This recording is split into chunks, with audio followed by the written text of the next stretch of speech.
कानपुर विधायक आवास के सामने 3 अभियुक्त चढ़े, पुलिस के हत्थे, 1 कट्टा और जिंदा बम बरामद। गोविंद नगर विधानसभा से विधायक सुरेंद्र मैथानी के घर के सामने से 3 अभियुक्त चढ़े, पुलिस के हत्थे, मौके से 1 जिंदा बम और कट्टा हुआ बरामद। विधायक पर हमले की आशंका।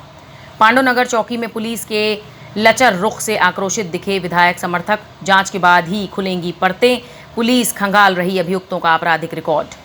काकादेव थाना अंतर्गत ओम चौराहे के पास चेकिंग के दौरान 3 संदिग्ध युवकों को जो पुलिस को देखकर भागने लगे, उन्हें काकादेव पुलिस ने दौड़ाया तो वे गोविंद नगर विधानसभा से विधायक सुरेंद्र मैथानी के घर की तरफ भागे। काकादेव पुलिस ने विधायक आवास के पास से इन 3 संदिग्धों को धर दबोचा, जिनके पास से 1 कट्टा और 1 जिंदा बम बरामद हुआ है।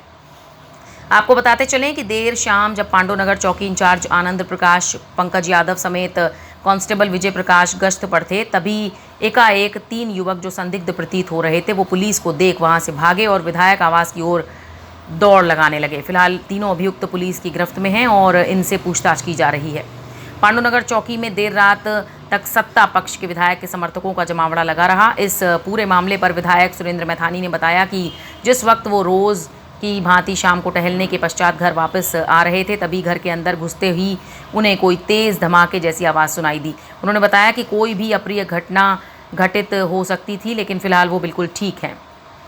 समर्थकों का दावा था कि पांडुनगर चौकी इंचार्ज आनंद प्रकाश समेत कई पुलिसकर्मियों की संलिप्तता से मामले में लगातार रूप से ढील दिए जाने का काम किया जा रहा था, जिस पर विधायक समर्थकों में काफ़ी रोष दिखाई पड़ रहा था। आपके ऊपर हमला करने के लिए आए थे, क्या है ये पूरा मामला?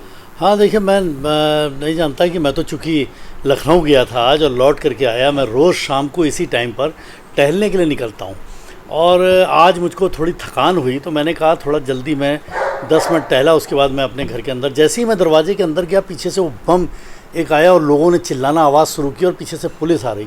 और वो बम अगर फट जाता तो मुझे लगता कोई बड़ी गंभीर घटना हो सकती थी। मैं घबरा गया और मैं तुरंत अंदर की तरफ भागा और उस पर फिर उन लोगों को पकड़ा गया। लोगों ने, पब्लिक ने भी पकड़ा, पुलिस ने भी पकड़ा। लेकिन ये एक बड़ी, मैंने थाने में भी बात की कि ये बड़ी घटना अगर घटित हो जाती, वो बम फट जाता तो शायद कोई बड़ा नुकसान हो सकता था। मेरी किसी से दुश्मनी नहीं, लेकिन कोई क्यों इस प्रकार का मेरे ऊपर कुछ ऐसी घटना कर सकता है, इसकी आशंका की जांच के लिए मैंने कहा इस पर जांच होनी चाहिए। अगर जो कारण है और वो कारण स्पष्ट हो तो उस पर सख्त कार्रवाई होनी चाहिए। कहीं ना कहीं ये भी क्या ऐसी बात सामने आ सकती है कि आपने इस कोरोना काल में चाहे ऑक्सीजन के लिए किल्लत हो तो उसके लिए भी आपने कई लोगों पर FIR कराई और कई माफियाओं के खिलाफ भी आपने कार्रवाई कराई है जो गलत काम कर रहे हैं। तो हाँ देखिए, मैं हो सकता है कि जनता का चूँकि आशीर्वाद मुझको कुछ ज़्यादा प्राप्त है, ये ईश्वरीय कृपा है। और मैं चूँकि जनता के प्रति अभावों में जिया हूँ, इसलिए जनता के प्रति मैं पूरी निष्ठा के साथ काम करता हूँ।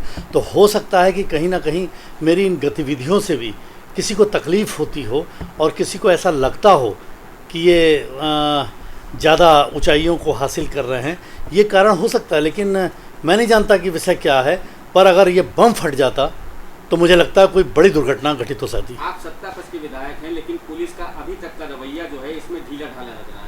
तो क्या लगता है कि अभी भी पुलिस जो है वो सपा की मानसिकता से काम कर रही है? हाँ देखिए, मेरी पुलिस कमिश्नर से बात हुई है, CP महोदय से बात हुई है और उन्होंने कहा है कि हम इसकी जांच कर रहे हैं और अगर इसमें कोई इस प्रकार की भी घटना या कोई भी घटना है तो उसकी जांच होगी और जांच होकर अविलंब इस पर कार्रवाई। ब्यूरो रिपोर्ट, न्यूज़ अब भारत।